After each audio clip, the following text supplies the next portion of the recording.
নমস্কার বন্ধুরা, আজকে পড়ছি আশাপূর্ণা দেবীর দোলনা উপন্যাসের ১৩তম অংশ। কান্তিকুমার কিছুক্ষণ সেই দিকে তাকিয়ে বলেন, স্নেহ তো তুমি নিজে ইচ্ছে করেই ফেলে দিচ্ছ সুমনা। শুনলাম তুমি শিমুলতলা থেকে এসে অবধি কারো সঙ্গে দেখা করনি, প্রণাম করনি, ভালোভাবে কথা বলনি। কেউ কথা বলতে এলে উদ্ধতভাবে কথা বলেছ।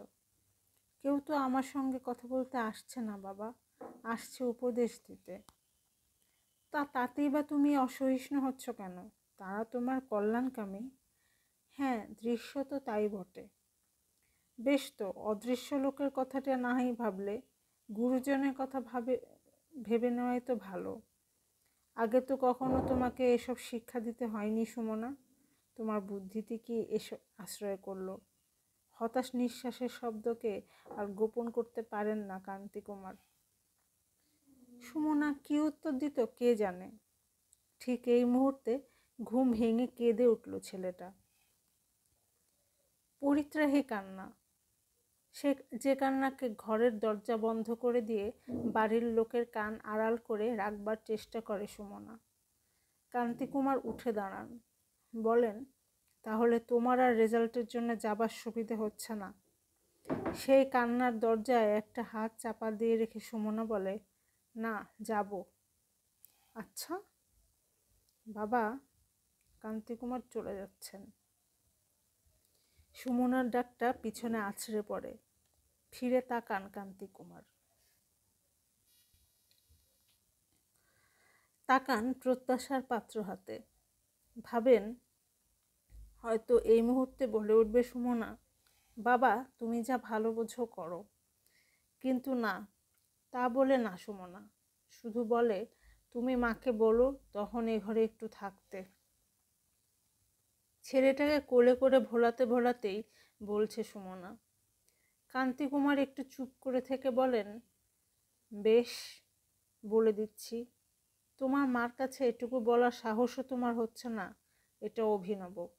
তোমার এই কুণ্ঠাই অনেকের অনেক সন্দেহের উপকরণ যোগাচ্ছে।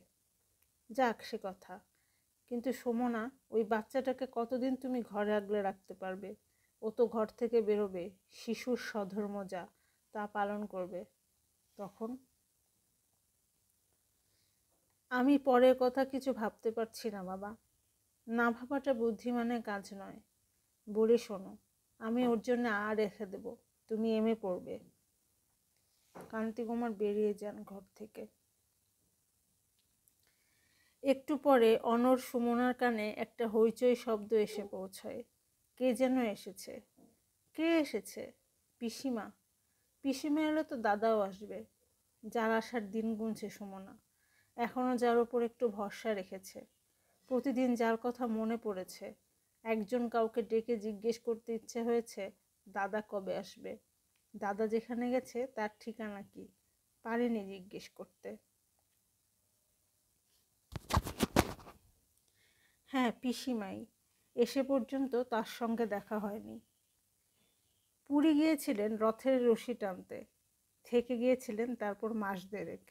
তার সঙ্গেই অলোক গিয়েছিল। দাদা, দাদা কোথায় রে? এসে জিজ্ঞেস করেছিল সুমনা কোনো একটা ছোট ছেলেকে। শুনেছিল দাদা পিসিমার কাছে পুরী গেছে। দাদা জেঠিমার একমাত্র ছেলে। একান্নবর্তী পরিবারে জেঠতুতো খুড়তুতোর বিভেদ ছোটদের হৃদয়ে বীজ গাছ রোপণ করে না। নিজের দাদা থাকলে সুমনা এই জেঠতুতো দাদার চাইতে কিছু বেশি ভালোবাসত, এমন ধারণা তার অন্তত নেই। তাই পিসিমার গলার শব্দে আশায় উদ্বেল হয়ে ওঠে সুমনা। তবে দাদাও এসেছে। কিন্তু যদি দাদাও, হ্যাঁ, যদি দাদাও ওদের মতো হয়ে যায়, যদি মুখটা কালো করে ঘরের সামনে গিয়ে আসা যাওয়া করে, ঘরের মধ্যে না তাকায়, যদি দাদাও ভাবে ওই কুড়িয়ে পাওয়ার গল্পটা একটা বানানো গল্প মাত্র। বেরোতে গিয়ে থেমে যায় সুমনা। ফিরে আসে দরজার কাছ থেকে। ছেলেটাকে বুকে চেপে ধরে আদরে ভরিয়ে দিয়ে বলে, আসুক আসুক, আরও ঝড় আসুক, দেখবো আমার শক্তি। দাদার গলার শব্দও ভেসে আসছে। ওর স্বভাবগত উচ্ছ্বাসে ঠাকুমার সঙ্গে কথা চালাচ্ছে। দাদার এই উচ্ছ্বসিত কণ্ঠের ধ্বনির তরঙ্গে যেন ভেসে আসছে আরও একটা কণ্ঠধ্বনি, বাইরে নয়, মনে। আশ্চর্য, কলকাতায় ফিরে আসার এই এতদিন পরে মনে পড়ল তাকে সুমনার। কান্তিকুমারের কথাটা তাহলে ঠিক, সুমনাকে ভূতে পেয়েছে। তাই সুমনা জামা কাঁথা ভিজে বিছানা ফিটিং পটল আর হাসি কান্নার মধ্যেই একেবারে সমাধিস্থ হয়ে গেছে। সত্যিকার মা, নতুন মা, অনেক তো দেখেছে সুমনা। কই, এমন অবস্থা তো হয় না তাদের। সারাক্ষণ শুধু চোখ পেতে বসে থাকতে তো দেখে না, বরং বাপরে মারেই করে কত সময়। সুমনার হৃদয়ে কি মাতৃস্নেহ এত প্রবল যে সমস্ত পৃথিবী বিস্তৃত করে দিচ্ছে সেই স্নেহপ্লাবন, অথচ যে মাতৃস্নেহ কৌতুককর। সুমনা ভাবে, সত্যিকার মাদের কি সর্বদা এমন হারাই হারাই ভয় হয়? তাদেরকে এক কণা একটা প্রাণকে সারাক্ষণ পৃথিবীর অকরুণ আর হিংস্র দৃষ্টির আওতা থেকে রক্ষা করে ফিরতে হয়? সুমনার মতো দুর্ভাগ্য কার? কান্তিকুমার বলেন, সুমনা গুরুজনদের সঙ্গে উদ্ধত ব্যবহার করেছে। অন্যায় সুমনার, ঘোরতর অন্যায়। কিন্তু গুরুজন যদি গুরুত্ব হারায়, তারা যদি স্নেহ সহানুভূতির কোঠা থেকে নেমে এসে মজা দেখার কোঠায় দাঁড়ায়, সুমনা কি করেছে? কি এমন গর্হিত কাজ? একটা জীবন হয়তো সেই মুহূর্তে বিনষ্ট হয়ে যেত, তাকে রক্ষা করতে হাত বাড়িয়ে দিয়েছে, এই তার অপরাধ।